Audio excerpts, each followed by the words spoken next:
seja bem-vindo a mais um episódio do PodSex, o seu podcast sobre sexualidade e relacionamentos. E hoje eu tô aqui com uma convidada muito especial, Janaína de Lima, que vai trazer uma temática fantástica pra gente, uma temática muito sensível, que é a transexualidade, né? O Tzinho da sigla LGBTQIA+. E a Janaína, enquanto mulher trans, tem toda a sabedoria e experiência para conversar um pouquinho conosco a respeito desse assunto. Seja bem-vinda, Janaína, para o nosso podcast. Muito obrigada por ter aceitado o convite.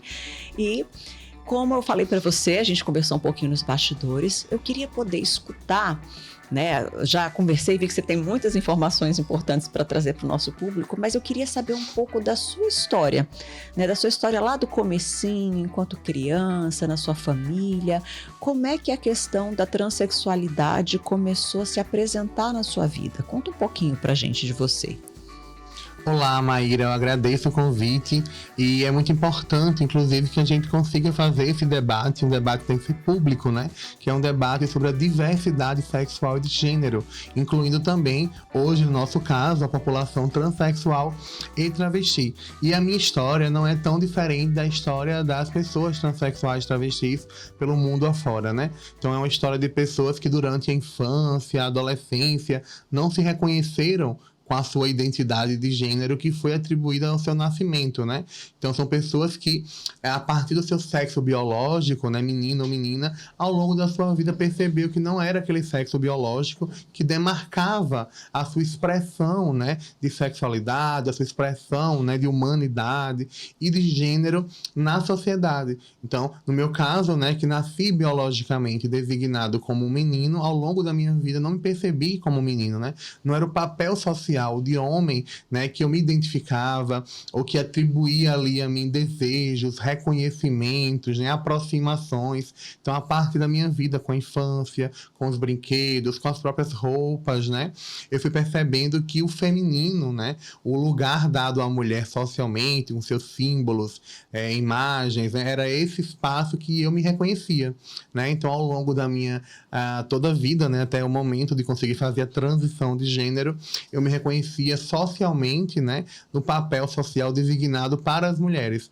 E então isso me tornou essa pessoa que eu sou hoje, né, que é esse reconhecimento e a necessidade de fazer uma transição de gênero para que o meu lado de dentro, né, o que eu sentia por dentro pudesse também ser expressado do lado de fora, com a minha imagem, com o meu corpo, com o nome, né, que eu escolhi para mim, Janaína. Então é isso, acho que esse é o nosso grande desafio, é transformar o lado de fora, né, assim como nós sentimos o lado de dentro, que é o nosso reconhecimento, a nossa identidade, né, de gênero, como a gente consegue, assim, mentalmente também se enxergar enquanto ser humano.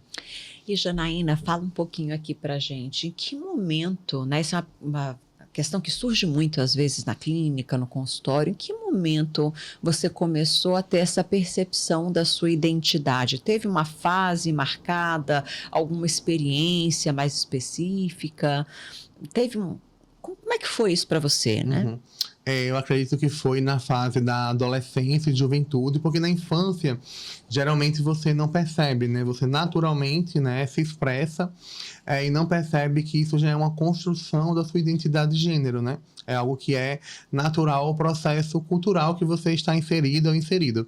Então, na adolescência e na juventude, você percebe ali, você vai crescendo, né, vai percebendo, construindo a sua própria identidade e percebendo que você é diferente das demais pessoas, né? Então, é muito comum que a gente comece a pensar, quando eu era criança eu fazia isso, quando eu era criança eu não gostava de brincar com aquele brinquedo masculino.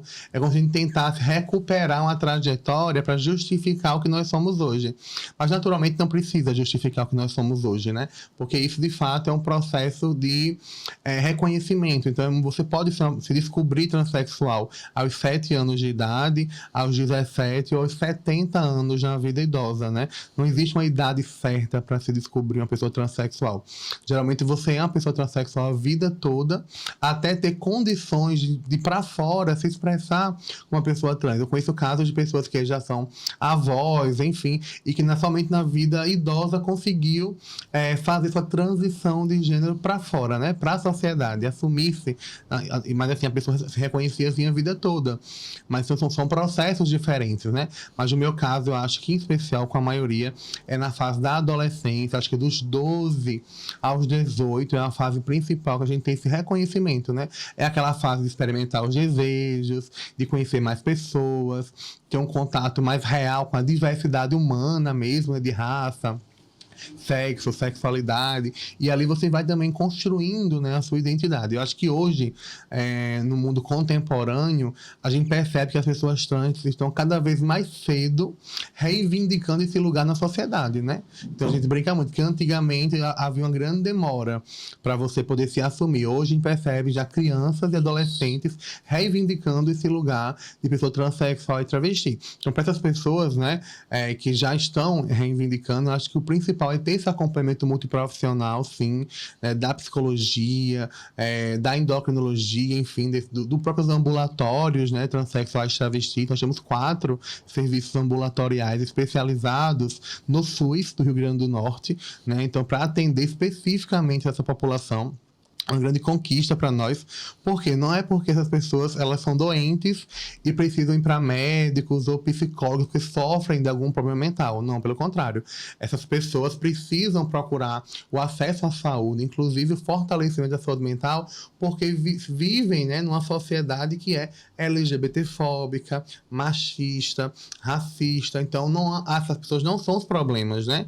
Mas sim a sociedade em que elas vivem. Então, por isso que o cuidado em saúde, a atenção em saúde mental é tão essencial para essas pessoas, para que consiga, né, evitar o sofrimento social do preconceito e da discriminação que se tem, em especial no processo de transição de gênero.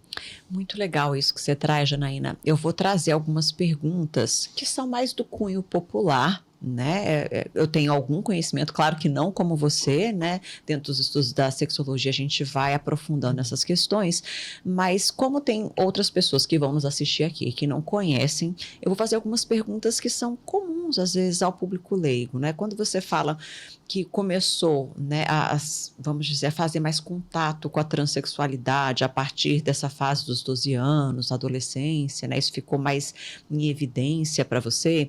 Você sente que em algum momento nesse seu processo, ou a família e comunidade, ou até você própria, teve algum tipo de confusão se era uma questão de identidade ou orientação sexual?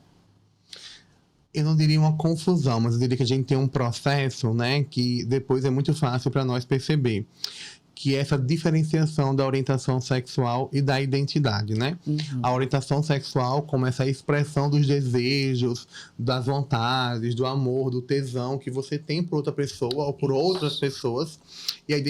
O gênero, né, a nossa identidade de gênero ser essa representação nossa na sociedade a partir da nossa identidade, do nosso reconhecimento enquanto mulher ou homem, né, enquanto gênero na sociedade. E ambas, elas aparecem de formas diferentes, né? Então, se você é uma criança ou um adolescente que nasceu biologicamente menino e que ao longo desse caminho tem atração por outros meninos, você, obviamente, naquele momento vai ser ali taxado, categorizada como um menino gay, né? Uhum. Até perceber que não é uma questão de orientação sexual. Você não é uma pessoa gay, né? Naquele momento, mas que você percebe que é uma pessoa transexual e travesti. Porque é o momento que você se reconhece como uma mulher transexual, você não pode mais ser uma pessoa gay, no sentido que você se torna uma pessoa heterossexual, né? Porque é uma mulher que gosta de outros homens, né? Uhum. Então, esse momento ele é muito comum, tanto para os homens transexuais, transmasculinos, como para as mulheres transexuais e travestis. Que é esse momento, né, inicialmente, da orientação sexual, dos desejos, dos afetos, né? E que envolve ali a homossexualidade, aparentemente, numa categorização mais social, né? De você na sociedade, dos seus desejos. E um segundo momento, né, para essas pessoas que se reconhecem também como transexuais travestis, que é essa diferença da sua identidade de gênero e da sua orientação, da sua sexualidade. Ou pessoas bissexuais, ou até mesmo ser mulheres transexuais e lésbicas, ou homens transexuais e gays e bissexuais, né? Ter essa diferenciação também, mas que se dá a partir da experiência concreta de cada pessoa, né? Então, assim, existe uma diferença, mas ao mesmo tempo elas caminham juntas na vida, na trajetória das pessoas, né? Que se dá por essa experiência mesmo ali, entre sexualidade, orientação sexual e também entre o gênero, né? No seu caso, você percebeu desde o princípio que havia uma questão da sua identidade, né? Eu pergunto isso porque às vezes eu já recebi até caso em consultório de um adolescente, né, do gênero designado masculino no nascimento, mas que estava num processo assim de querer fazer a transição de gênero, contudo, ainda com muitas dúvidas e questões, né? No caso em si, esse adolescente, ele não tinha coragem, no momento que chegou para mim, 15, 16 anos, de assumir essa identidade para a família ou socialmente. Contudo, havia um grupo seleto de amigos que ele já tinha escolhido o nome feminino dele, né?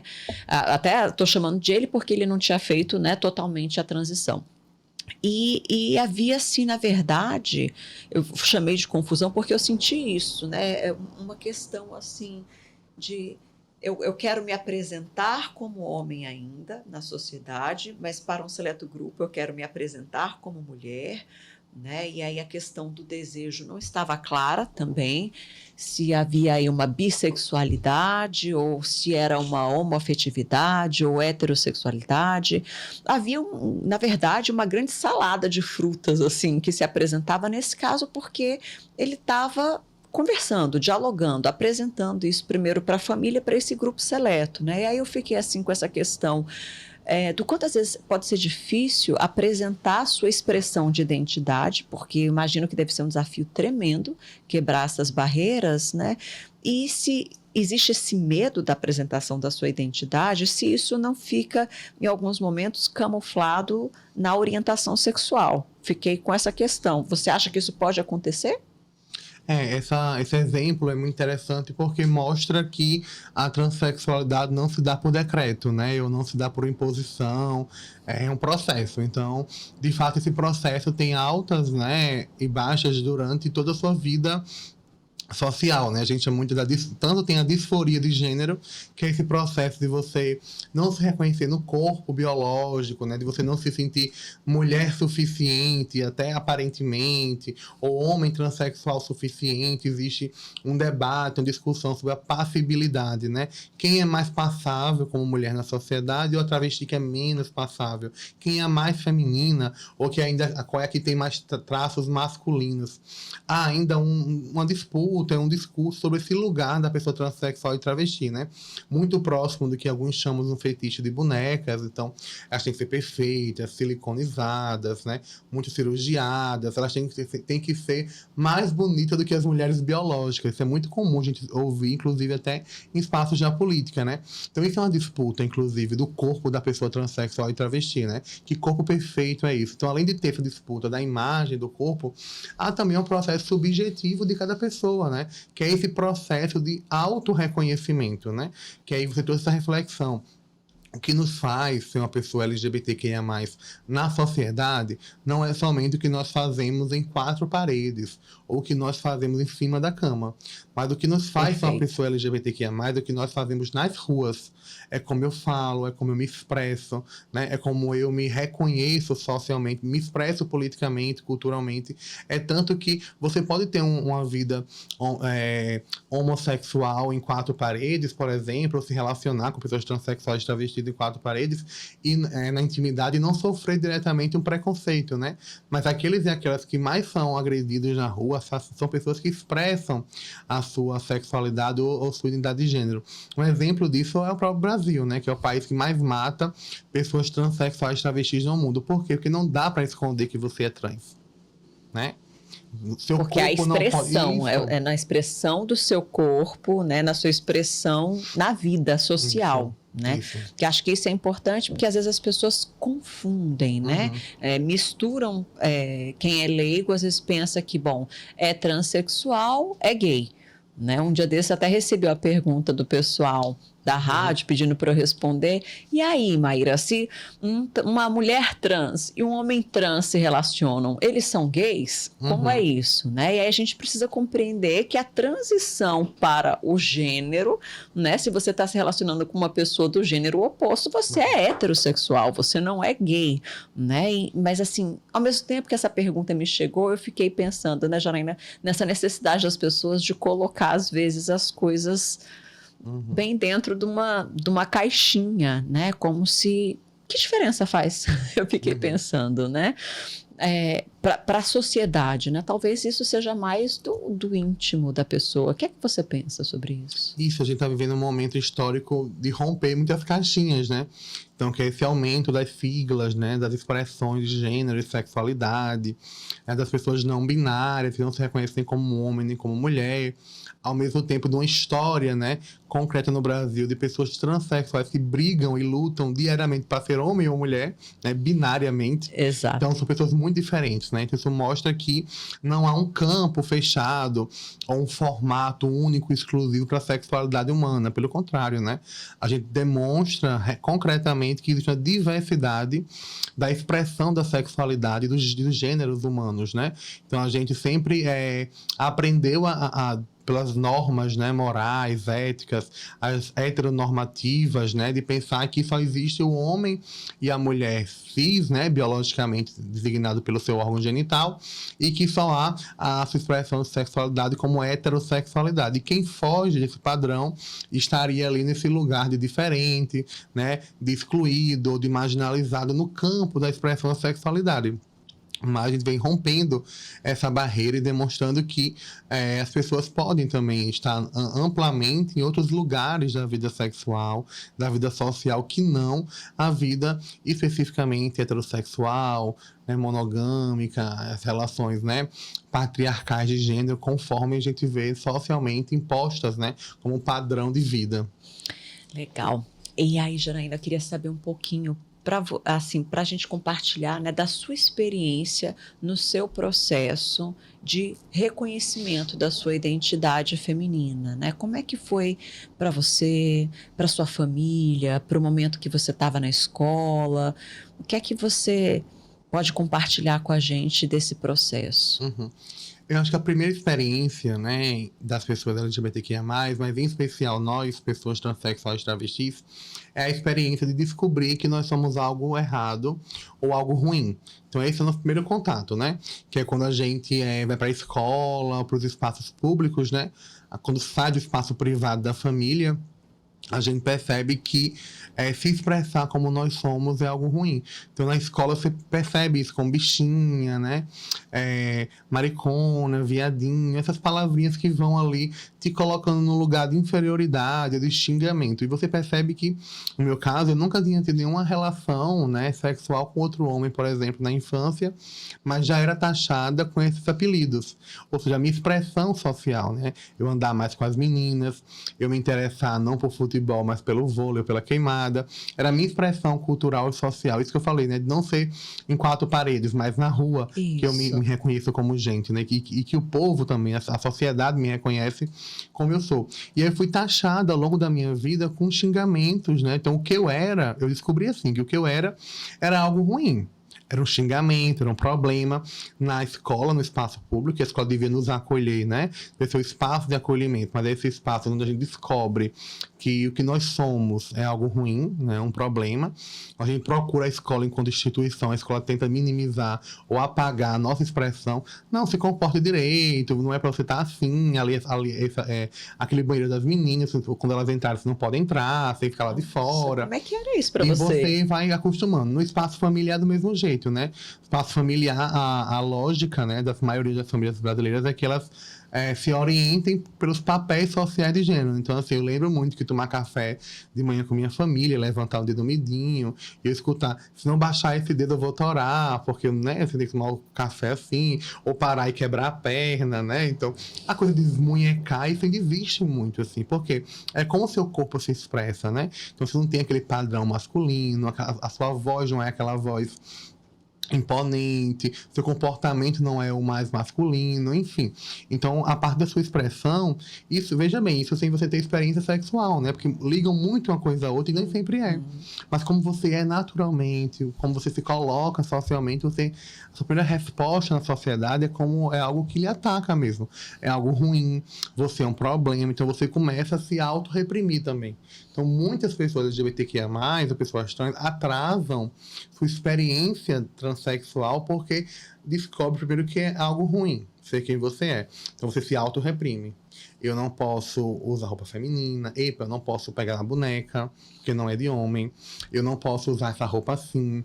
Eu não posso parar meu corpo assim, com a mão na cintura. Eu tenho que, né? Então, você vai aprendendo a se corrigir. E você tentou fazer isso na sua experiência? Com certeza, né? Você precisa corrigir porque sua família diz que está errado, a escola diz que está errado. Se você tem religião, a religião vai dizer que está errado, né? Se você frequenta a igreja, e você vai vivenciando isso, né? Você nunca encontra alguém que apoie, geralmente, né? Algum lugar que encontre apoio. Até que você vai crescendo e você começa a procurar uma rede de proteção, ou encontrar elementos que questionem assim, mas por que eu sou problema? Mas porque ser quem eu sou naturalmente é algo ruim, é um pecado, né? Como assim? Até você ir destravando, isso é um longo processo. Alguns conseguem mais cedo, outros não conseguem, né? Acho que a minha adolescência ali foi esse momento também de me questionar. Por que tanta autorrepressão? Por que me negar o direito de ser quem eu sou, né? Mas isso também tem muito a ver com a formação política própria, não política no sentido eleitoral, mas política sua, de formação própria, de auto-reconhecimento, de auto-fortalecimento, de você ter condições de romper, porque veja, são muitos lugares, né, que lhe colocam nessa posição de pessoa errada ou divergente do que seria normal, né? Então você descobre que é uma pessoa anormal. Então é um longo processo de fortalecimento, né? Eu acho que hoje a gente consegue ter melhores condições de fortalecer, porque a internet nos ajuda, então você pesquisa. Eu lembro da minha época, ainda era Orkut, e eu encontrei uma comunidade no Orkut que tinha pessoas trans no Orkut. E eu fui lendo ali os relatos e fui me reconhecendo. Eu lembro de um relato de uma pessoa no Orkut, que era aqueles fóruns, né? Você botava os textos lá no Orkut, as comunidades, né? Eu entrei na comunidade trans, ainda na adolescência, e comecei a ler. E aí foi quando eu percebi que eu não estava sozinha no mundo, né? E um dos relatos que eu li era de uma jovem, uma menina trans também, uma adolescente trans, que, assim como eu, passou por uma formação cristã católica, né? Como todo mundo. E que aprendeu a rezar antes de dormir, por exemplo. E aí eu lembro que essa me dizia assim, todo dia eu me ajoelhava na cama e rezava para que Deus, Jesus, quando eu acordasse, fosse menina.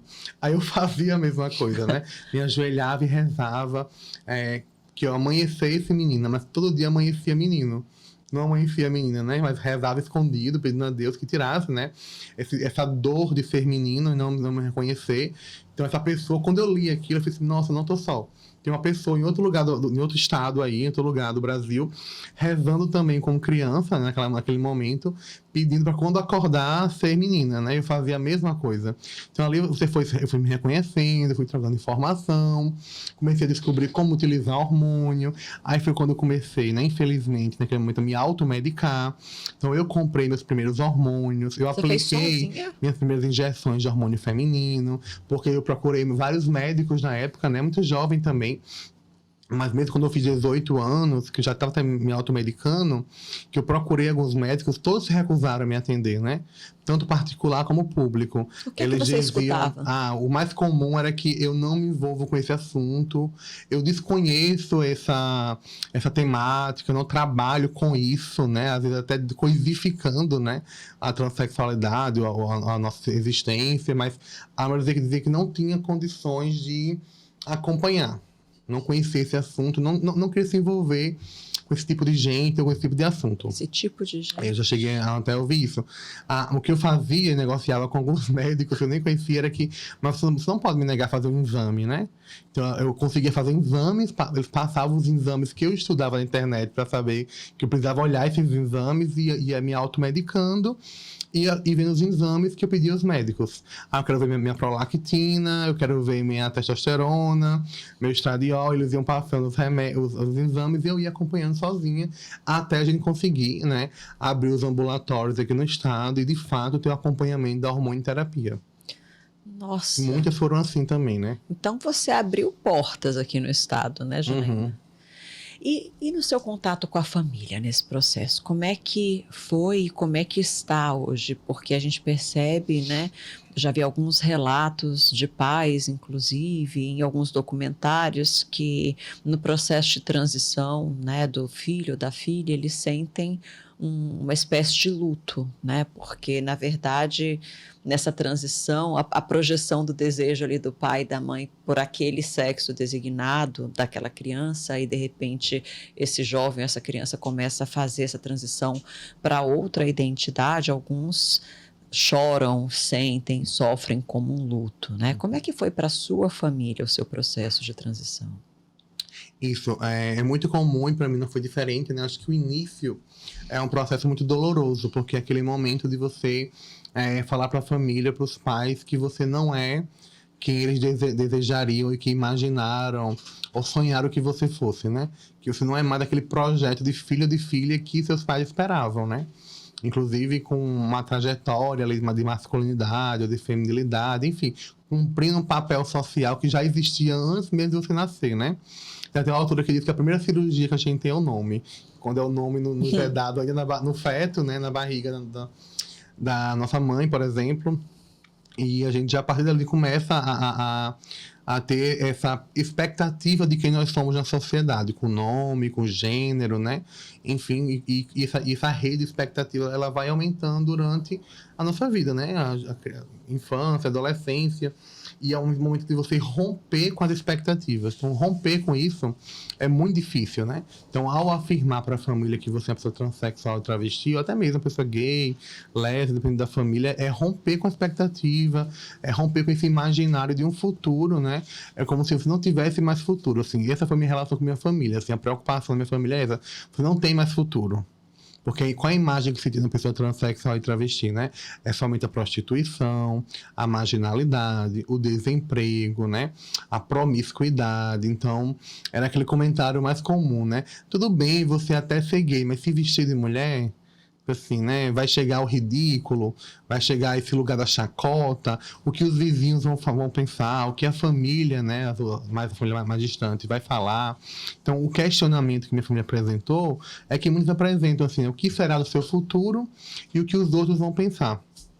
Então, eu acho que isso é muito complexo, assim, que é justamente essa percepção de você no mundo, né? No mundo preconceituoso, violento. Então, essa é a grande preocupação, né? Eu acho que esse não aceitamento é comum pelo preconceito, né? Das famílias, mas também por uma preocupação de um futuro possível para quem é transexual e travesti. E hoje em dia, como é que é a sua relação com sua família? Depois desse processo todo de transição, eles conseguiram ficar em paz com isso? Você e eles conseguiram ficar em paz? Sim, hoje nossa relação é muito boa. Eu acho que ela não foi tão difícil, tão complexa, né, ao longo do processo, mas teve aí também seus momentos, né, de choro, de angústia e de muito medo, né, desse processo do que seria da minha vida após a transição de gênero. Mas hoje não, hoje a gente tem uma relação muito boa, de muito orgulho também da família, de eu ter alcançado lugares de um trabalho, lugares da formação, né, na educação superior. Então isso também vai nos fortalecendo, que é esse exemplo mesmo, né? A gente sabe que o exemplo pedagógico é muito importante, assim, que é esse exemplo com cuidado, né? Com o estudo, com o trabalho.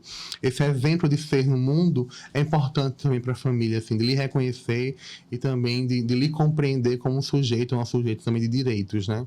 Eu acho interessante isso que você fala, me retoma uma fala do Thales, que ele fez aqui com a gente um podcast sobre a homoafetividade, inclusive está aqui no canal para quem não viu ainda, e aí ele trouxe uma reflexão que eu achei linda, né? Ele falou assim, a sociedade às vezes acha que a gente está querendo quebrar com a normatividade, quando na verdade o que a gente quer é alargar as paredes dessa normatividade para que a nossa família, a nossa forma, a nossa expressão possa caber, né? Porque essa designação de que aquilo que é normal é o padrão hétero, homem e mulher de sexo designado, não está mais cabendo na contemporaneidade, né? A gente tem uma grande diversidade e excluir as pessoas que passam por esse processo, que vivenciam, que se sentem assim, na verdade, algo que na minha percepção, é muito atrasado, né?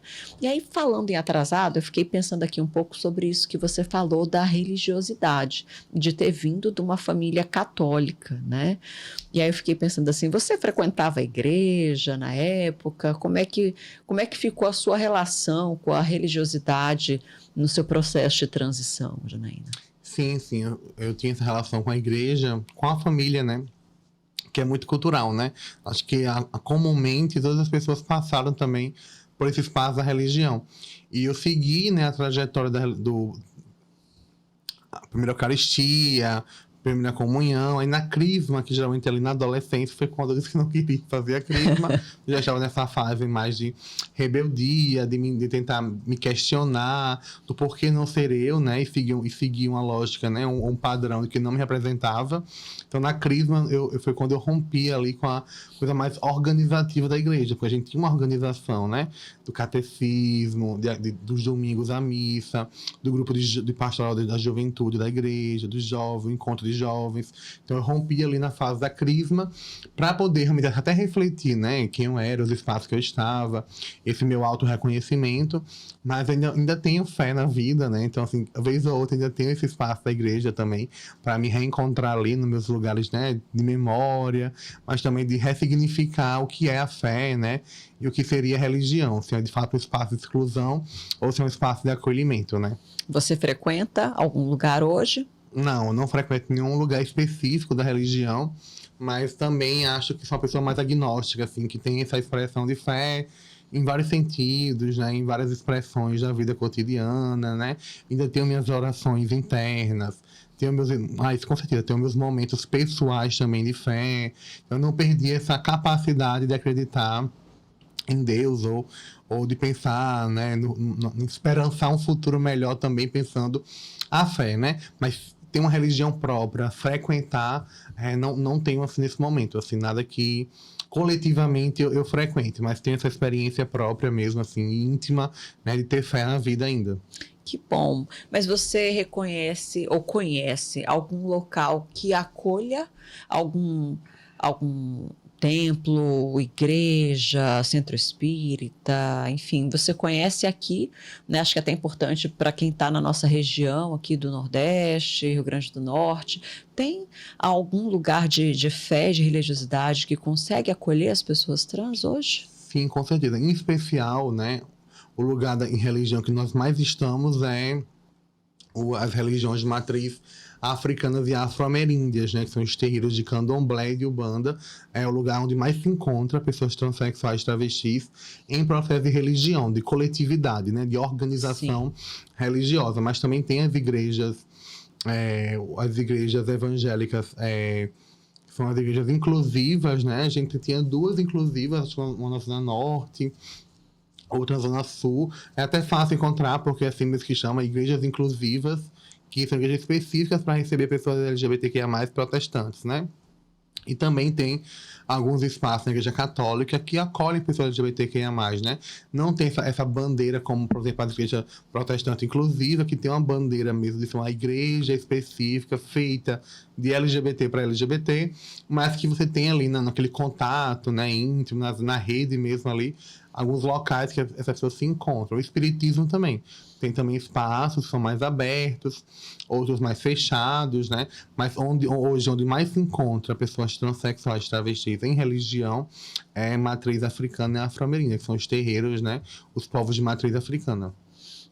Bom, acho que é algo importante, né? Porque a gente vê o quanto em alguns momentos, e é que eu não vou dizer a igreja, mas a religiosidade que é feita por homens majoritariamente tem essa tendência, né, de querer excluir ou de dizer que vamos dizer, a forma que você se expressa no mundo é errada, né? Seja na homoafetividade ou na transexualidade, eu percebo que isso ainda é um estigma muito forte, né? E acho super interessante isso que você está trazendo para que vocês que queiram buscar, né, em comunidade, a religiosidade, possam ter acesso a isso também, né? E aí, Janaína, quando você faz o seu processo de transição, teve um momento assim que te marcou mais, seja de repente algo social, ou algo da mudança do nome, ou um momento assim que você começou de fato a se vestir e se posicionar como mulher? Como é que tem algum marco especial na sua história? Ah, sim, com certeza. Acho que acessar o nome, né, civil é muito importante. Acho que todas as pessoas transexuais, travestis esperam por esse momento de não ter mais o nome social e ter o nome civil que represente o seu gênero, a sua identidade, né? Então, esse é o nome do RG, eu ainda tenho uma foto guardada quando eu fiz o RG, primeiro documento, depois a certidão de nascimento, que foi muito importante, que foi esse reconhecimento. Posso até dar um exemplo que eu não entendia porque esse momento era tão importante para mim, porque era só um nome, né? Era só mais um documento. E eu entendi porque quando eu, como gestora pública, em uma das ações, que eram os mutirões que a gente fazia para acessar os RGs com nome social e também os mutirões para retificação, né, de gênero e nome na certidão de nascimento, em algum desses mutirões, algumas famílias levaram seus filhos de menores de idade para fazer o nome social, porque só pode mudar oficialmente a partir dos 18 anos, mas menor de idade com a família pode usar o nome social. No RG, por exemplo, né? Então, no mutirão do RG com nome social, teve alguns adolescentes, mas também teve algumas crianças também, enfim. E eu vi uma família que levou, foi o pai, a mãe, a menina trans, os 3, 4 irmãos, né? A escadinha dos irmãos, para fazer o RG, e muito emocionada, a família chorando com ela, para ter esse documento. E eu percebi que ali, o que existia de importante é porque aquela família precisava que o Estado reconhecesse aquela menina como ela era, né? Por quê? Porque a nossa vida é ouvir que somos errados. É o não reconhecimento, é a invisibilidade. Então, ter um documento onde o Estado brasileiro reconheça que você é você, nos empodera de reivindicar esse lugar no mundo, né? E de quando sofrer violência ou questionamento, algum tipo de violência ao chegar a um serviço, ser maltratado, você pode reivindicar seu documento, né? Olha, não, eu sou mulher, o Estado me reconhece como mulher. Então, o que aquela família ali queria era dizer assim, olha, nós não estamos perdidos. Nós não estamos totalmente errados ou no lado errado da história, assim. Alguém disse que é de verdade, que existe um reconhecimento, né? Que é concreto. Então, é como se é o Estado nos reconhecer como gente. Nos reconhecer a partir da nossa identidade. Então, esse era o momento, assim, né? Porque eu até não podia ter o reconhecimento da família como mulher, ou reconhecimento da sociedade na vida pública, na rua, né, no dia a dia, contato com outros homens, né, como mulher, mas eu tinha ali um reconhecimento do Estado como mulher. Eu tinha um documento que dizia sexo feminino, nome Janaína. Então, eu podia ter não ser visto, reconhecido em diversos espaços, mas eu tinha ali um documento onde eu podia dizer, olha, eu sou reconhecida, né? Existe ali alguma esperança de que eu sou quem eu sou mesmo, né? Então, acho que esse momento, ele nos marca por isso, porque é um reconhecimento, né? Não que o Estado precise nos legitimar, porque isso é uma autoafirmação própria, mas é uma forma de compreender, né, que nós vencemos essa etapa, né? O mesmo Estado que negou a minha identidade no passado, hoje precisa me reconhecer como um sujeito de direitos também, como mulher brasileira também. Que maravilha! E quando você recebeu, né, essa legitimação do Estado, você já tinha completado o seu processo de transição? Isso, já tinha, sim. Quantos anos você tinha? Acho que quando eu acessei a certidão de nascimento e fiz, porque você tem que fazer todos os documentos depois, né? Você faz a certidão e depois você sai mudando tudo. Da conclusão do ensino médio até CPF, RG, graduação, tudo. Porque é como se morresse a outra pessoa. Então, tudo ali é invalidado, entre aspas, né? Então, tudo tem que ser atualizado pro nome de Janaína, sexo feminino, né? Toda a sua documentação, tudo. E aí, acho que quando eu acessei a certidão, que é o primeiro, eu tinha ali meus 20 anos, ou 22, enfim, mas até isso eu usava o nome social, né? Então eu tinha 2 nomes, vamos dizer assim, eu usava o nome social, até conseguir acessar, porque começou em 2018 a retificação, né, nos cartórios, porque antes era para um juiz. Então, para mim poder ser Janaína no Brasil, eu tinha que fazer um processo judicial. Um juiz tinha que decidir se eu era ou não Janaína, tinha que levar testemunhas para afirmar, eu conheço ela se chama Janaína mesmo, esse é o nome dela. Nossa. Tinha que levar cópias de rede social, cópias de documentos da universidade, aonde eu pudesse comprovar que eu usava aquele nome como Janaína. Testemunhas, laudo psiquiátrico, laudo psicológico, laudo endocrinológico, em que eu me hormonizava, uma série de documentos para que o Estado reconhecesse que eu era eu mesma. E em 2018, com o STF, né, o novo provimento, agora mudou para autodeclaração. Então eu vou no cartório onde eu fui registrado no nascimento, me autodeclaro transexual ou travesti, preencho o formulário e faço minha mudança automaticamente. Não é mais burocrático, como na sua época foi. Não é mais uma decisão judicial, né? Ah, que maravilha. De ser você ou não. Então, começou em 2018, acho que 2019, 2020 foi quando eu acessei. Que maravilha. E nesse período, seus aproximadamente 20 anos, né? Como é que você estava na vida, no mundo? Já se sentia confortável para se relacionar afetivamente? Como é que você estava nesse momento? Não, enfim, a gente se acostuma, né? Porque é algo natural. Então, acho que para quem está fora desse processo, pode parecer algo muito inovador ou algo mais, assim, exótico, enfim. Mas para quem vive a transição, ele é um processo natural, assim. Então, você convive nos espaços familiares, espaços públicos, é algo que está no seu cotidiano. Então, você é aquela coisa, você é travesti manhã, tarde e noite. Então, assim, não tem como não ser, né? 24 horas para sempre, é o tempo todo. Então, isso está permeado a sua vida. Eu acho que o que mais marca, né, seja os momentos da nossa vida, ainda é o preconceito. Ainda é no cotidiano o erro do pronome, ele... ver que é Janaína, mas ou Janaína, ou ele, né? Tenta, enfim, a não reconhecimento dos pronomes, né? Não reconhecimento, né, do termo feminino, ou até mesmo no cotidiano, você percebe os olhares ou as falas, né? Você chega num local, seja no serviço para comprar alguma coisa, ou até mesmo no serviço público. E, por exemplo, o seu tom de voz, ao você dar bom dia, boa tarde, perceber que você é uma pessoa trans, é como se mudasse ali o olhar, ou mudasse o tratamento, né, que a pessoa tem com você. Então, no cotidiano, os desafios ainda são preconceito. Mas que você acesse a universidade, acesso ao mercado de trabalho formal, acesso a uma casa própria e assim por diante, acesso a direitos ou bens, né, materiais, você sempre vai esbarrar no preconceito, né? Isso é uma expressão que é cotidiana de diferentes pessoas transexuais travestis. Então, independente de acessar direitos ou de acessar alguns espaços de poder, você mesmo assim, cotidianamente bate, rebate num preconceito, assim. Ele sempre está espreito em qualquer lugar da sociedade. Inclusive nos espaços de esquerda ou espaços mais progressistas também. Também existe, né? Uhum. E como é que é para você hoje? Porque eu percebo, né, uma maturidade sua emocional, um empoderamento do seu lugar, né, de expressão. Mas e hoje, quando você esbarra ainda com preconceito, como é que é para você, Janaína? Bom, eu acho que o que me fortaleceu nesse processo foi essa compreensão de que o meu problema não era individual. Primeiro, de compreender que eu não era um problema, né? Que essa foi a minha grande, né, processo ali na juventude, na adolescência. Que não é o problema ser gay, lésbica, ou não é o problema ser uma pessoa transexual e travesti. O problema é ser quem você é nesta sociedade que é LGBTfóbica, né? Então, essa mudança do jogo, né? Opa, eu não sou o problema. Eu não sou essa minoria que eu tanto escuto, né?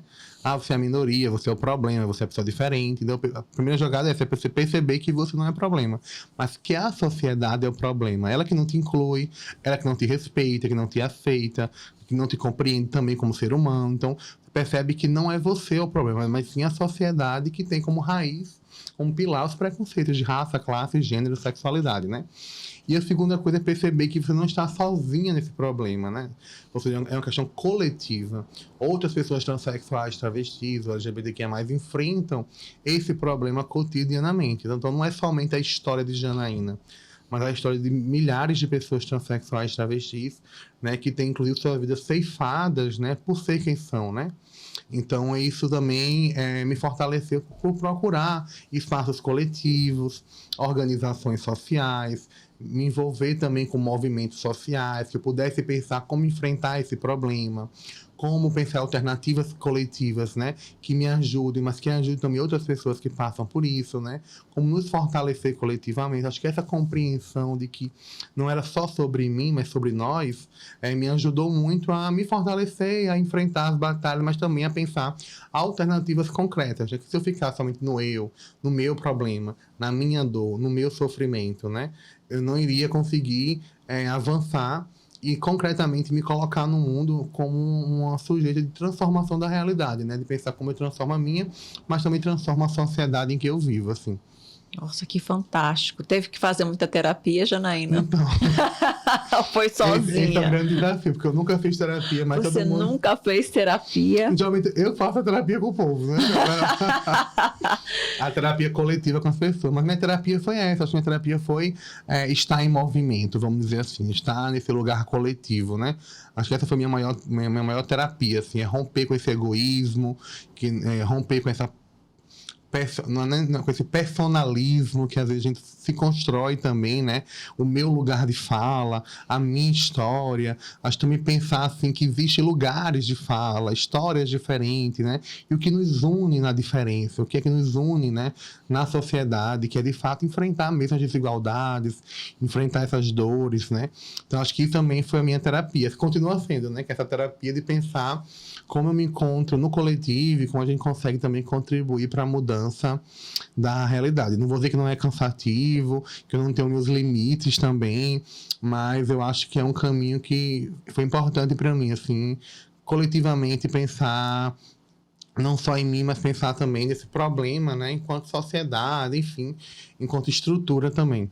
Parece que essa questão do coletivo ajudou você a não ficar presa na sua dor exclusivamente, né? Porque eu vejo que pessoas LGBTQIA+, ou às vezes até algumas pessoas do movimento, né, antirracismo, pessoas negras, às vezes passam por tantos preconceitos e maus tratos que ficam com uma dificuldade de atravessar a dor, né? E eu respeito, né? Inclusive eu não posso nem falar, não é o meu lugar de fala na vivência, né? Mas é um lugar que eu falo enquanto terapeuta.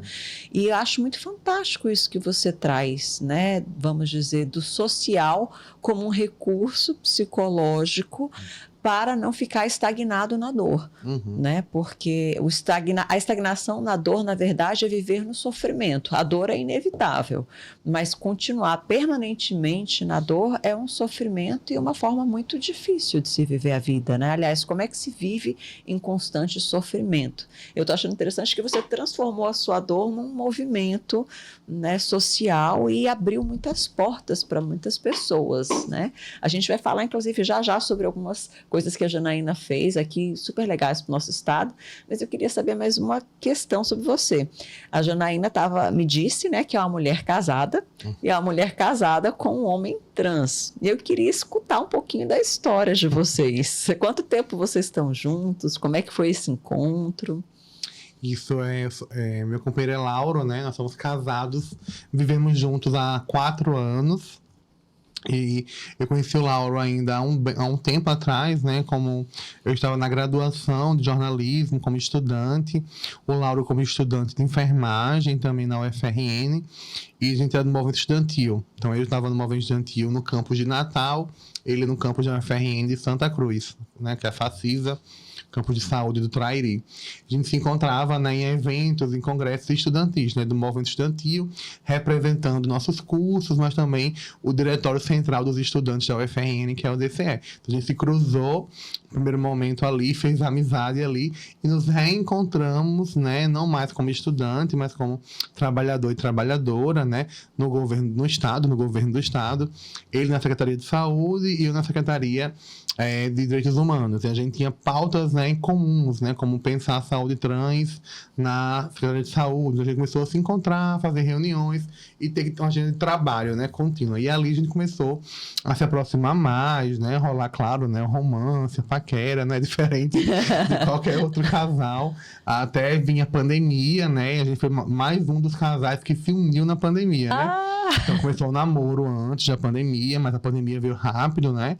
Logo, né, em 2020, 2021, já estava em cenário, né, constante de isolamento social. Então o Lauro no seu apartamento, eu no meu. A gente começou a falar, não tem como, né? Vamos se unir, porque tá difícil, né? Já para se isolar, vamos se isolar juntos, né? E nesse isolamento juntos estamos até hoje, né? Aí, esses últimos 4, né? Quase 5 anos, mais 4 anos e meio, por aí, juntos, vivendo, também experimentando esse novo lugar de uma família, né? Alguns chamam de casal transcentrado, por ser um casal trans, ou família transcentrada, mas enfim, é um casal. Por que transcentrado? Porque tem como centro as pessoas trans, né? São 2 pessoas trans, mas são alguns termos que, enfim, todo tempo aparecem novos termos, né? Mas no mais, somos um casal como qualquer outro, que quer ser feliz, que quer construir sonhos juntos, quer construir família, quer construir experiências, né? Enquanto casal, enfim, pensando no companheirismo como princípio. Eu acho que isso também nos aproxima muito, né? Que é poder sonhar junto. Inclusive, está muito em alta na sociedade, nessa possibilidade de casais transexuais travestis. A gente antigamente não reconhecia no Estado casais, agora a gente tem diversos, né? Inúmeros casais transexuais aqui no Estado, assim. Então, é algo que vai crescendo, porque é isso, é uma união também de pessoas que vivenciam processos muito próximos, né? Processos que são ali muito semelhantes, mas que também são pessoas diferentes, né? Cada um com sua história, cada um com seu corpo, cada um com seus sonhos, mas que se unem, né, ali no processo da transição, mas também encontram diferenças, porque é importante também a gente ter diferença enquanto casal, né? Isso também é uma forma de nos unir também a partir das diferenças e das semelhanças, né? Eu digo que eu sou terapeuta de casais também, né, Janaína, que o desafio para o casal é incluir na relação as diferenças, né? Porque normalmente quando a gente encontra com as diferenças, na semelhança é muito fácil a união. Agora, poder incluir a diferença sem ter tanto conflito, sem querer excluir o outro, né? E vocês são um casal que tiveram uma vivência tremenda de diferenças na vida, na sociedade, né? Então eu fico pensando assim, que interessante um casal que teve que batalhar tanto, né, para ter as suas diferenças aceitas, se encontrar. E como é que esse casal, quando encontra as diferenças, conseguem acolher, tem os seus quebra-pau também? Como é que isso atravessa vocês nessa relação? Não é diferente de outro casal. Então é isso, né? Tem gente que fala, são os signos, ou é a criação, não sei, mas eu sou bem dominante, então, eu que dou a ordem final. Enfim, mas assim, eu sou, meu signo é Áries e meu ascendente é Escorpião. Então eu sou Áries com Escorpião. Então acho que já disse, tem muita coisa pra quem tá acompanhando aí. Mas também tranquila também, sou muito mediadora, né? Diz que se tem uma característica minha, assim, pra fora, eu sou uma mediadora de conflitos, né? E foi isso que me fez ser uma boa gestora, todo mundo fala, porque conseguia mediar conflito, de um lado com o gestor no Estado, do outro lado com os movimentos sociais. Então acho que essa mediação de conflito também tem que ser feita em casa, né? Com a família, mas também com o companheiro, enfim, ou com a companheira. Acho que essa mediação, né, esse acolhimento é importante também. Mas sem abrir mão das diferenças, né? Acho que sem abrir mão também das opiniões, eu acho que a gente tem que seguir uma lógica de que não precisa consensuar tudo. Acho que consensuar tudo é um problema. Sim. Então a gente precisa encontrar o que nos une, né? Quais são nossas semelhanças, mas sem apagar a nossa individualidade. Perfeito. Sem apagar nossas diferenças, né? Isso é importante para manter nossa autonomia, não só financeira na relação, mas autonomia política, social, amorosa, né?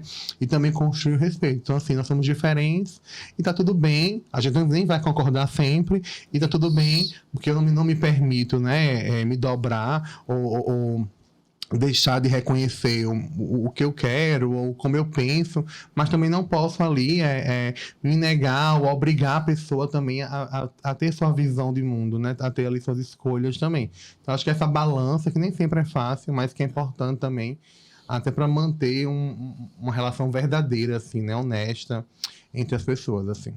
E esse casal pensa em ter filhos? Sim, o Lauro pensa mais do que eu. O Lauro é louco pra ser papai. Mas a gente acho que a gente tem junto um pensamento de querer construir família, né? Ter filhos. A gente já passou por programas de apadrinhamento de crianças que estão em abrigamento social, né? Enfim, teve algumas experiências também nesse sentido. Mas o debate é assim, o Lauro quer para ontem e eu quero para amanhã, né? Que é essa lógica de assim, vamos terminar de pagar o financiamento do apartamento, vamos ter um teto primeiro, vamos ver as contas, né? Vamos terminar o doutorado, mas, enfim, então a gente, essa coisa do planejamento. Eu acho que a pergunta não é nem se nós queremos ou não, mas quando é que vai acontecer, pensando a vida concreta mesmo, né? Porque ter um filho, ter uma filha é muita responsabilidade, né? Então a gente precisa pensar na vida financeira, na vida social, na saúde mental. Qual é o melhor momento da gente ter uma criança, para não só ter, mas ter de verdade, ter com cuidado, ter com condições de acompanhar a infância, de criar essa criança, né? Porque só ter a gente já podia ter tido, né? A gente quer, eu sempre, né, converso, a gente ter um momento certo para agora a gente consegue cuidar de um filho. Então vamos ter, né? Então é esse momento que não chegou ainda, né? Condições financeiras, sociais, enfim, logísticas de fato acolher uma criança, assim. A gente discute muito entre nós que assim, nós não queremos ter um filho para colocar para os avós criar. Então, assim, isso é uma coisa que a gente já concordou. A gente pode pedir uma ajuda no final de semana, aqui e ali, para ter uma noite de descanso, mas nós não queremos, né, transferir a nossa responsabilidade para quem já nos criou, né? Quem já cuidou da gente. Então a gente precisa tentar esse momento ali, até de ter mais maturidade, inclusive, para cuidar realmente de um filho, de uma filha. E essas famílias, os avós cobram esse neto, como os casais tradicionais? Isso também é assim na vida de vocês? Cobram, né? Ou alguns menos, porque já tem netinho, outros mais, porque não tem ainda, mas existe uma cobrança, assim, porque acho que até diz que é um sistema de parentesco, né? Então faz parte socialmente você querer ampliar o parentesco, ampliar o seu sistema de parentesco, né? Quem são os netos, os filhos, os bisnetos. Então a gente pensa, tá tão velho, o vovô tem que ter mais um neto. Quem sabe não vai estar aqui amanhã. Tem essa preocupação, que é uma preocupação coletiva, social, né? De ver a família aumentar, de ver a geração continuar, mas também de ter esse parentesco, né, ali reconhecido também na reprodução social da família, né? Então isso também, né, nos coloca nesse lugar. Sei que nem sempre acontece com todas as famílias, né? Muitos acham que as pessoas transexuais travestis não reproduzem, né, filhos, ou que não podem contribuir com a reprodução social. Então é muito comum você encontrar pessoas na solidão, que não conseguiram configurar famílias, ou que são aquelas pessoas que retornam às suas casas para cuidar dos pais e das mães até o leito de morte, né? Na velhice, é muito comum, né? Porque não conseguiu ali construir suas famílias. E muitas vezes por causa do preconceito também, assim, né? Eu fiquei pensando muito nesse viés, né? Se de repente filhos estava na negociação de vocês, enquanto um casal formado por homem e mulher trans, que já viveram muito preconceito e certamente num momento que vier essa parentalidade para vocês, novos desafios vão chegar, né? Isso é algo que preocupa vocês? Não, com certeza. Eu acho que a gente vai ter que enfrentar uma configuração na nossa família, né? Então, imagina, acessar a escola com essa criança, a própria gravidez, né? Se for um filho gestado, né? Então, um homem trans grávido, né? A gente já tem alguns casos, já tem alguns casos aqui no estado, e sabe como é difícil, assim, né? Para os próprios hospitais, maternidades, né? Receber um homem grávido, né? Aquele homem barbudo que retirou suas mamas, né? Que fez mastectomia, que agora chega grávido no serviço de saúde. Então, muita gente coça a cabeça, não entende. Mas como assim virou homem, quer ser mãe, que não é mãe, né? Pai. Então, é isso. Mais uma vez, aquela coisa da dificuldade de compreender o que é gênero, o que é sexualidade, né? Enfim, o que é gestação. Então, são coisas que são misturadas e acabam prejudicando nessa compreensão. Então, hoje, a gente até avança na política, de pensar política de pessoas com útero, ou de pessoas com vagina, para tentar romper também com esse lugar do homem e mulher, porque os corpos, né? O mundo mudou, os corpos avançaram também. Então, enfim, vai ter problemas desde acompanhar a gestação, né? Que ao chegar um casal em qualquer clínica, qualquer pediatra vai ter esse conflito, né? Até a criança nascer e acessar também os espaços, enfim, coletivos, né? Então é óbvio que essa família vai passar por preconceitos. Assim como uma família de duas mães passam, ou de dois pais, né? Isso. Ou de uma mãe solo. Então acho que qualquer família que não está nesse lugar da normatividade, é sempre questionada, né? Eu acho que essa barreira a gente vai ter que enfrentar. E o que é mais triste é que muitas vezes a criança, né, vai ter que enfrentar também durante a sua vida ser filho ou filha de pessoas transexuais. Muitas vezes essa criança vai ser questionada. A gente espera que a gente consiga avançar na sociedade, mas também sabe que isso vai acontecer, né? Vai ser desafiador, né? Uhum. Mas acho que com essa mãe e esse pai aí militantes e que abriram tantas portas, talvez esses desafios sejam um pouco mais suaves para essa criança quando ela chegar, né? E aí você falou uma coisa que eu fiquei pensando, né, Janaína? Existe na percepção social que a pessoa trans necessariamente vai fazer algum tipo de cirurgia transformadora. Fala um pouquinho aqui para as pessoas como é que você percebe isso na sua vivência trans, no seu coletivo trans. Como é que é essa questão do mexer no corpo? Isso. Isso é muito comum ter essa imagem de que as pessoas transexuais travestis necessitam, né, de cirurgias ou de mudanças corpóreas, mas isso não pode definir se a pessoa é transexual ou travesti. Então, a pessoa trans ela não pode ser definida pela vontade, ou se ela conseguiu realizar a cirurgia também de resignação sexual, por exemplo, né, que é chamada erroneamente de troca de sexo, por exemplo, né, mas que existe esse imaginário e que nem sempre é fácil acessar. São cirurgias difíceis, que poucos estados fazem. Aqui não tem no Rio Grande do Norte a cirurgia pelo SUS, né? Então, é muito cara se fizer particular. Então, não é uma cirurgia fácil de acessar, né? É em média de 20 a 30 anos na fila para conseguir hoje a fazer a cirurgia nos estados que tem. No caso aqui no Nordeste é Pernambuco, então quando tem demanda aqui é regulado por Pernambuco. Então, a fila só aumenta, porque fica a fila do próprio estado e dos estados vizinhos que têm a demanda, mas que o SUS local não atende, né? Enfim, então são processos longos, né? Complexos, então não dá também para configurar ou para resumir, né, a pessoa transexual e travesti ao acesso à cirurgia ou à mudança, né? Ou mudanças corporais, por exemplo. Né? Algumas pessoas querem fazer a cirurgia, né? Tem essa vontade e vão fazer. Outras não, estão bem com seu corpo, né? Querem ser mulher com pênis ou ser homem com vagina sem ter essa vontade, né? Imperativa de fazer as mudanças corporais. Outras, né? Querem fazer mudanças mais no rosto, no corpo, mas é algo muito subjetivo, né? As pessoas que não querem fazer a mudança, ou que não conseguiram fazer essas mudanças, elas não são menos transexuais do que as pessoas que acessaram os processos cirúrgicos, né? Então, acho que essa é essa principal mensagem, que as cirurgias, o que as feminilizações faciais, né, operações, o acesso aos melhores hormônios não podem definir a identidade de nenhuma pessoa, né? O que define é a sua autodeterminação, a sua autodeclaração ao se reconhecer pessoa transexual e travesti. E não a que nível de mudança corporal essa pessoa chegou. Interessante, muito legal isso. Fiquei aqui com 1 milhão de perguntas e de questões na minha cabeça sobre isso, né? Porque você também tem trazido aqui na nossa discussão transexual, travesti, e também tem crossdresser, transdresser, né? Transgênero, né? Essa aqui é outra coisa. E aí, como é que, para quem está se familiarizando, né? Como é que você traria, já que a gente falou um pouco do corpo, essas expressões de identidade? Faz uma diferenciação hoje dentro do mundo transexual? Sim, a gente tem 2 categorias mais fortes no Brasil, né? Que é transexual e travesti. Então, transexual são as pessoas que querem e que precisam, ou que fizeram, ou fazem a transição de gênero, né? Então, a categoria pessoas trans, por exemplo, ela é muito ampla e dá conta, geralmente, de abrigar esse guarda-chuva de todas as pessoas que fazem as transições de gênero, que nasceram de um sexo biológico e transitaram, né, para um sexo social, né, para uma identidade de gênero socialmente, né? Essas são pessoas transexuais, homens transexuais, mulheres transexuais. As travestis são sempre, né, uma categoria feminina, né, do lugar da mulher.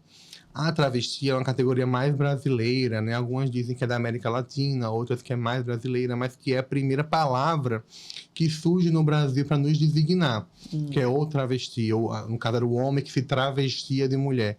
Então, muitas mulheres transexuais e muitas mulheres travestis, enfim, reivindicam essa categoria no Brasil como uma categoria política, né, que tem um marco histórico, em especial na ditadura militar, com a Operação Tarântula, que era uma operação que caçava as travestis na rua para prender aqui no Brasil, né?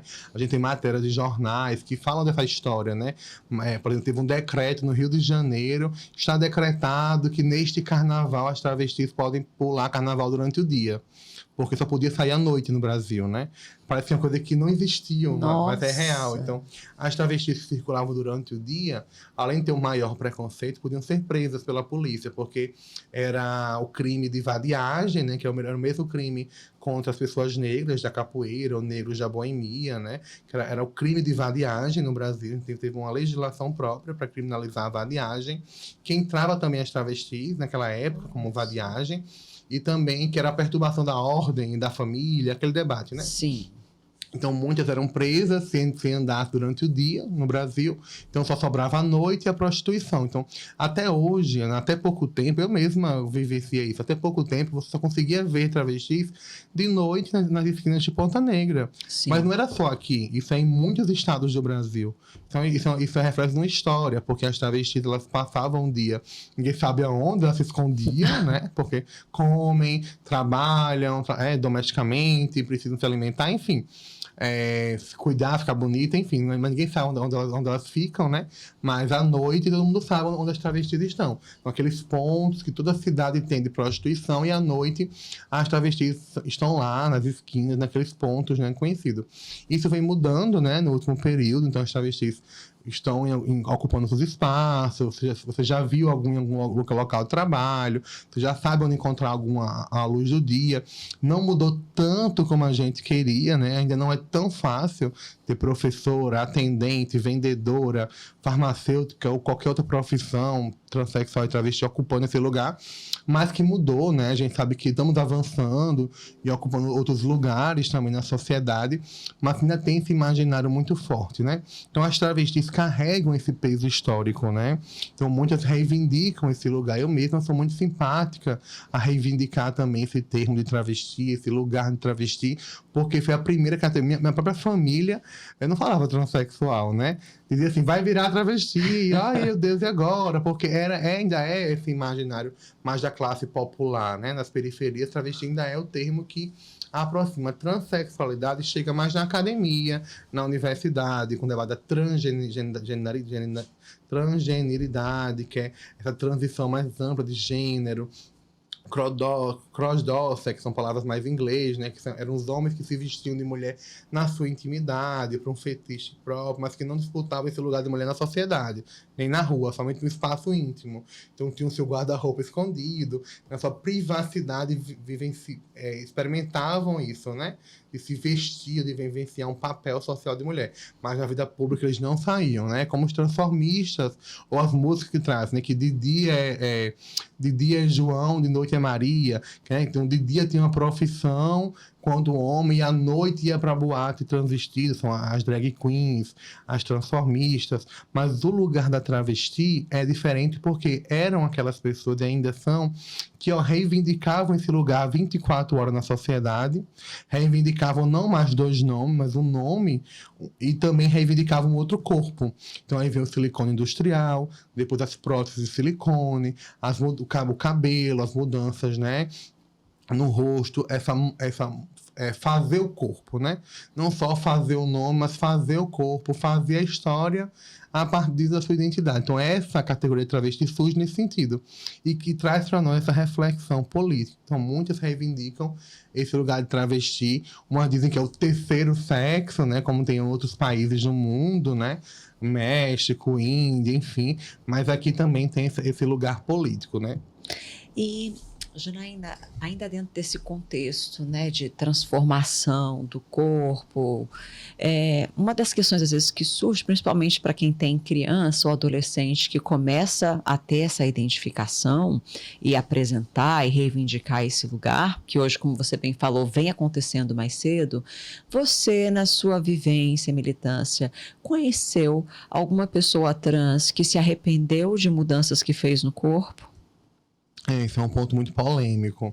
Eu não encontrei pessoas que mudaram fisicamente e que se arrependeram. Encontrei pessoas que iniciaram a transição assim, socialmente, reivindicando outro nome, outro lugar, e perceberam que não era bem essa experiência que queriam, assim, né? E retornaram para o lugar de homossexual, por exemplo, né? É um debate muito complexo, existe uma disputa, né? Que o próprio conservadorismo, os setores mais conservadores da igreja evangélica utilizam muito isso, né? O ex-travesti, ou ex-gay, aí vão dar depoimentos, que foi salvo por Jesus, que está curado. Isso acaba realmente criando fake news, ou criando uma disputa que não é necessária, né? Mas eu acho que a transexualidade é um processo muito doloroso também, muito complexo, né? Então, quem enfrenta esse processo realmente precisa vivenciá-lo, né? Está decidido ou decidida a vivenciar esse processo, porque Mas não é eu digo fácil. no campo da cirurgia, né? Porque uma tá. coisa é, de repente, uma mudança de expressão através de roupas, ou a forma como você vai mostrar o seu rosto, até diminuir a quantidade de pelos, ou querer ter pelos, né? Mas aí eu fico pensando, porque as cirurgias às vezes podem ser muito dolorosas, né? E recuperação. Você conheceu alguém que não, vamos dizer que repensou a cirurgia ou que ficou de repente desapontado, desapontada por ter feito a cirurgia?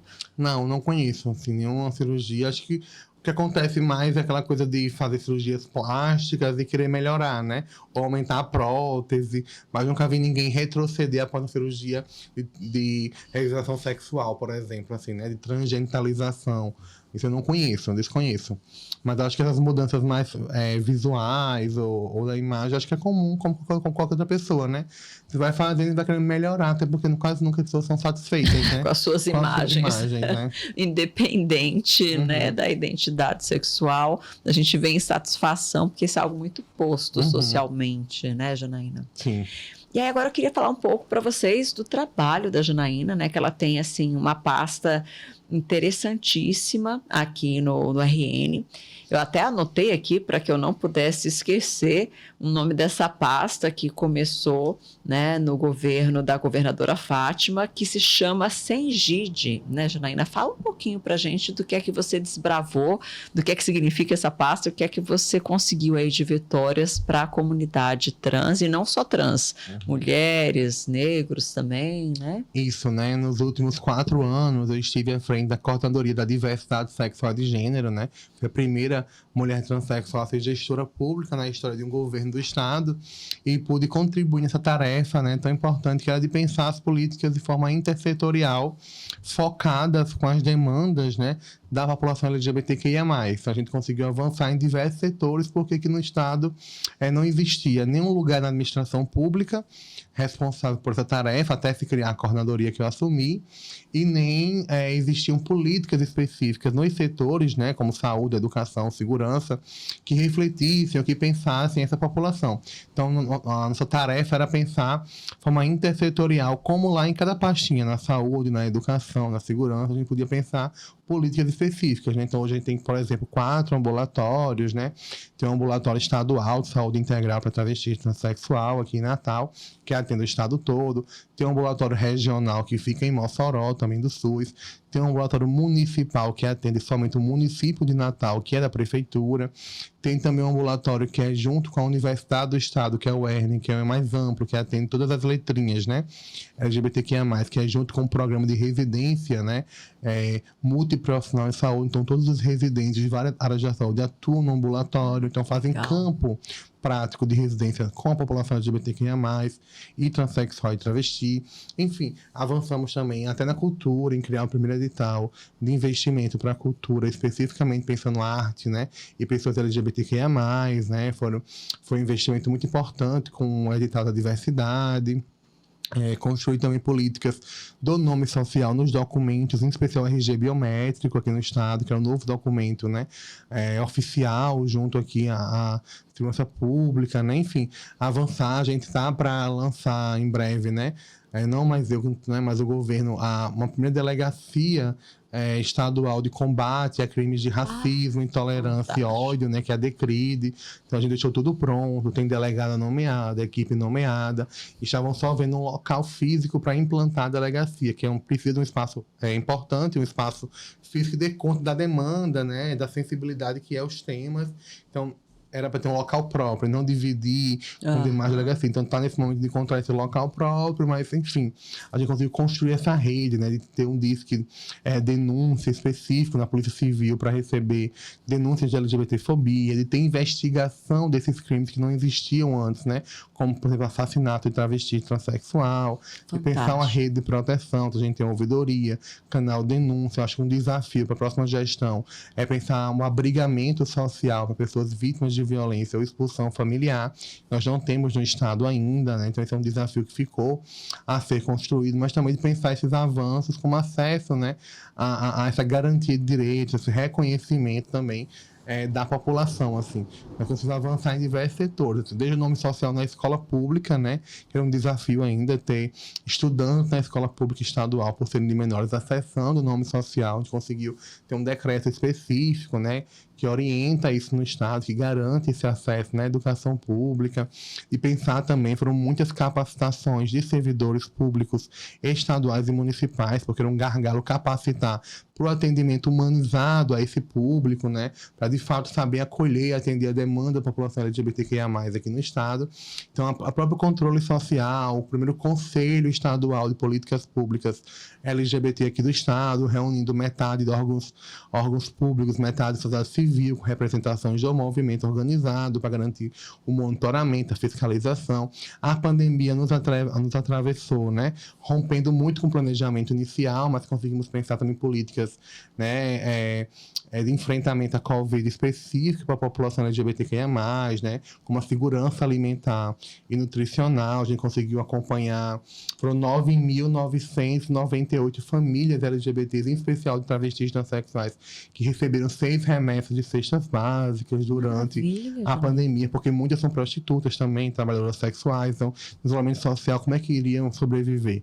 Não podiam estar na rua trabalhando, né, com isolamento. Então, muitas não tinham renda, não tinham apoio familiar. A gente conseguiu mitigar ali alguns, né, das violações que a própria pandemia aprofundou, como pobreza, fome, né, e essa insegurança mesmo nutricional que algumas pessoas tinham durante a pandemia, né. Enfim, são alguns exemplos, né, desse balanço que a gente pode trazer também de algumas ações que foram importantes para garantir também que a política pública chegasse a essa população que, historicamente, né, teve seus direitos negados aqui, não só no Estado, mas no Brasil todo. Brasil inteiro, né? E que fantástico, quantos campos foram abertos, né? E aí eu fiquei assim pensando, acho que as pessoas não devem nem saber que tem todos esses campos abertos. Fiquei pensando na importância de se trazer isso a público, né? Para que as pessoas tomem conhecimento que tem essa rede de apoio.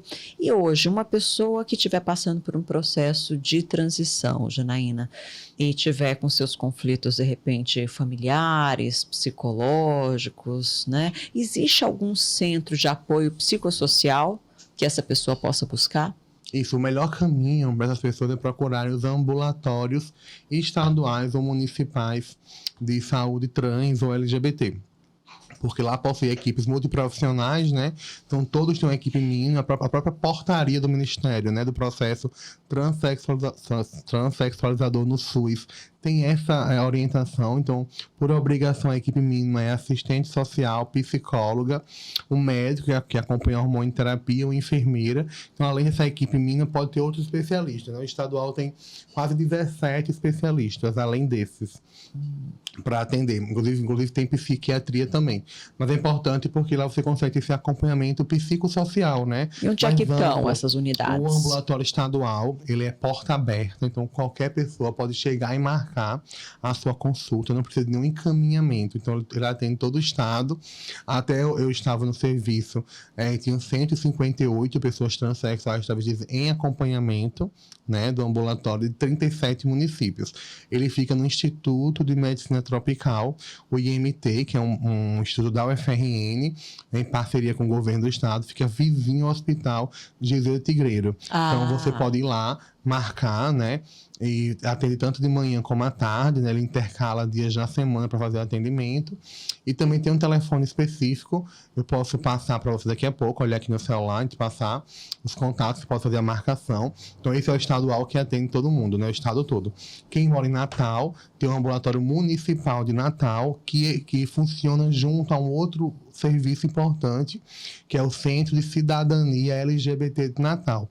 São 2 serviços conjuntos no mesmo prédio. O centro é como se fosse um CRAS, CREAS LGBTQIA+, então trabalha com a proteção social básica e especial na assistência para a população transexual e travesti. Então, formação profissional, benefícios continuados como cesta básica, cartão de passagem, necessidades, né, da família e do indivíduo a partir da assistência social.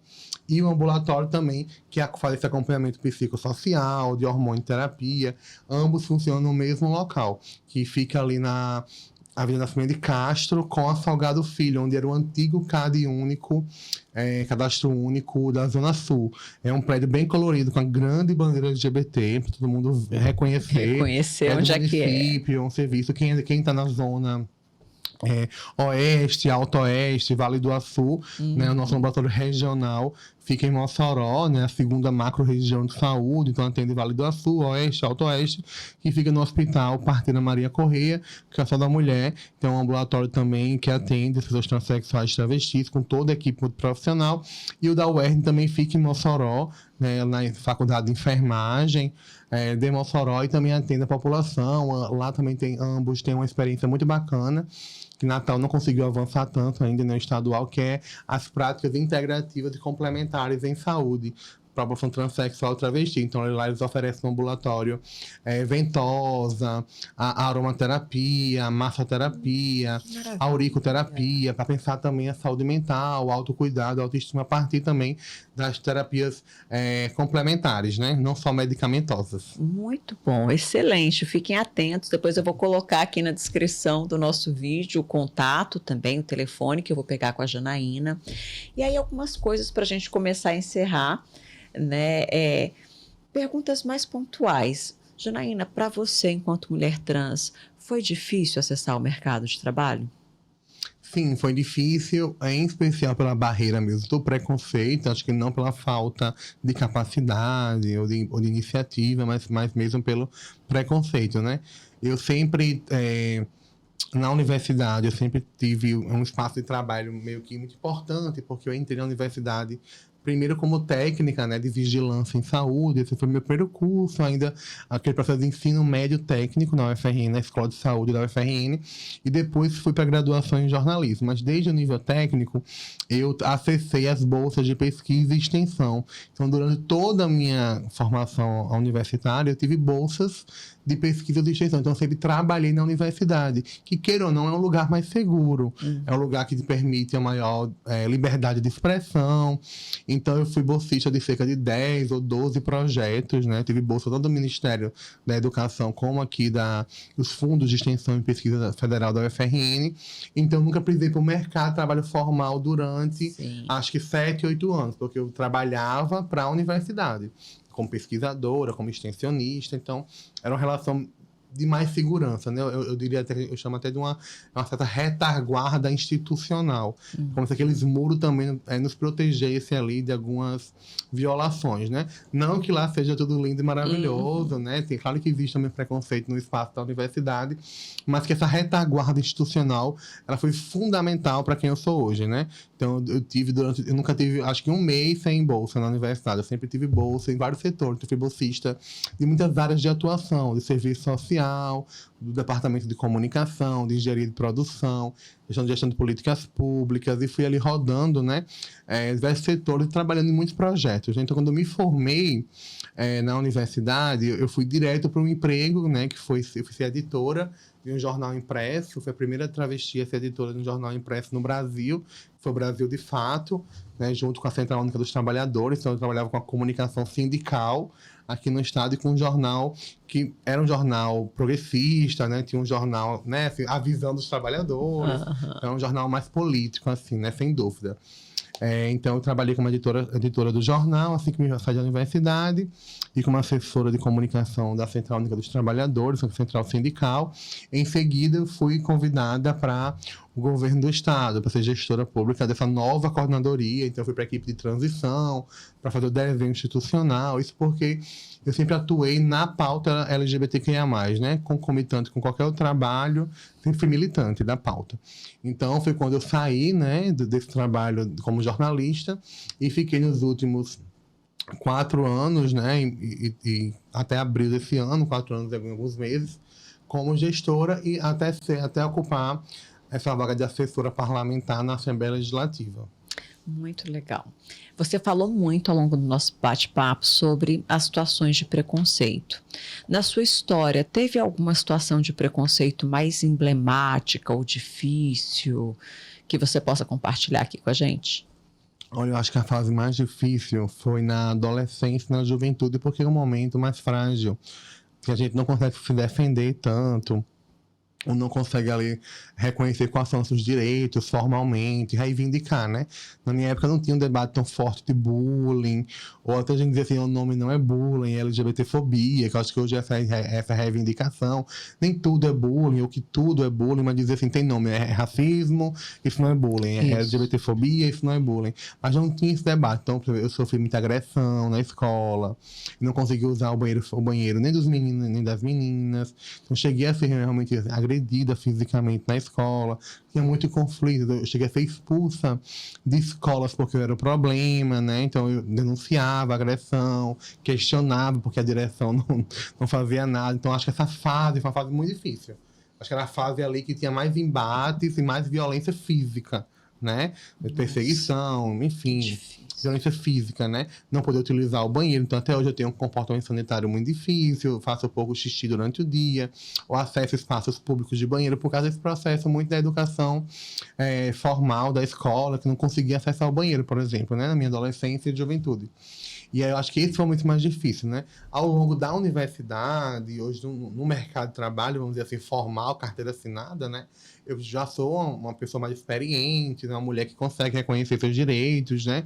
E também se proteger. Então, acho que hoje eu consigo enfrentar melhor do que eu enfrentava na adolescência e na juventude a transfobia, né? Então, acho que hoje eu não tenho grandes exemplos de violação. Ou de ataque direto, assim.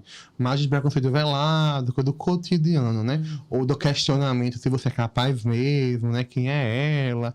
Por que está aqui, né? Esse estranhamento de ver uma pessoa em alguns espaços que não é comum, né? De ser visto, de ser reconhecido, né? Mas, enfim, mas eu acho que essa fase foi a fase mais difícil mesmo, assim. Que é aquela fase que você não tem autonomia, porque depende da família para tudo, não tem autonomia financeira. Quando vai reclamar para a família, para a escola, ninguém ali reconhece que você está errada, é o seu problema. Então é um lugar muito difícil, essa fase mesmo da juventude, porque você não consegue ali se resolver sozinha, né?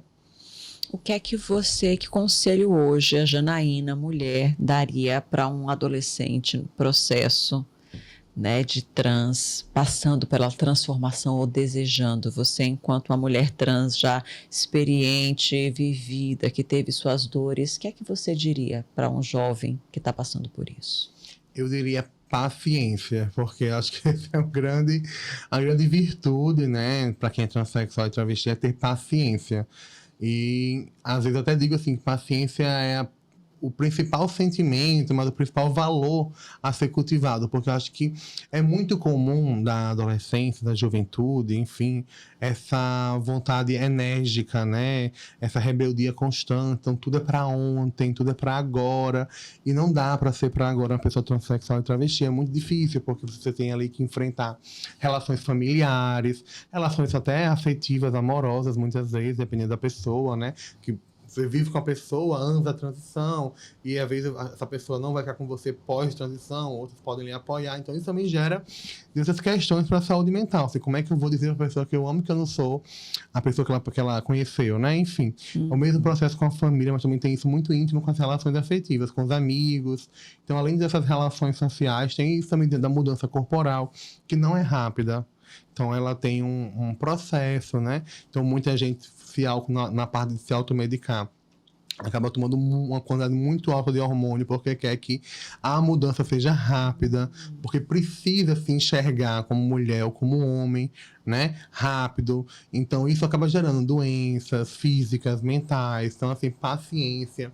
Isso, a procurar o apoio, né, psicossocial, a psicologia. Eu também procurei na minha época, né? Falei que tinha terapia hoje, nunca fiz terapia, mas eu lembro que na minha adolescência, a própria escola tinha serviços municipais de atenção a crianças e adolescentes que eu frequentava também. Então, às vezes, conseguia tirar desses espaços até coletivos, né? O próprio Centro de Cidadania LGBT faz terapia coletiva e terapia individual. A terapia coletiva é isso, é você trocar experiências e se reconhecer no outro também. É saber assim que a outra, que é mais velha, esperou um certo tempo para conseguir alcançar quem ela é hoje, né? E você aprender com as trajetórias também de quem já passou por isso. Acho que isso é muito importante também. Então, assim, ter paciência, não tenha dúvida que você vai ser quem você é, você vai conseguir chegar aonde você quer chegar, mas existe um caminho até lá, né? E o caminho só se faz caminhando. Então, para caminhar, a gente precisa se fortalecer. Não é apertar um botão, não, como os jovens querem, né? Não vai cair do céu, assim, você não vai acordar de manhã transformada. Então, é um caminho, né, que você tem que construir, né, e devagar. Então, acho que se fortalecer internamente. Acho que muitas de nós fazem esse processo de começar a se mudar mesmo, mas de forma muito singela. Então, é o crescimento do cabelo, o próprio como você toca seu corpo, como você se arruma, enfim, como você começa a se comportar na sociedade, você nem percebe que está fazendo isso. Mas já são mudanças que estão ali cumprindo um outro papel social de gênero que não é aquele seu atribuído de nascimento, né?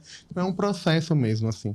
Quando você se dá conta, você já é o que você é. Você só quer melhorar, né, se aproximar mais do papel social, da imagem que se é esperada. Então, você já é essa pessoa, assim, simbolicamente, culturalmente, né? Sua energia já representa quem você é, assim, muitas vezes. Que maravilha. Para a gente encerrar, uma última pergunta.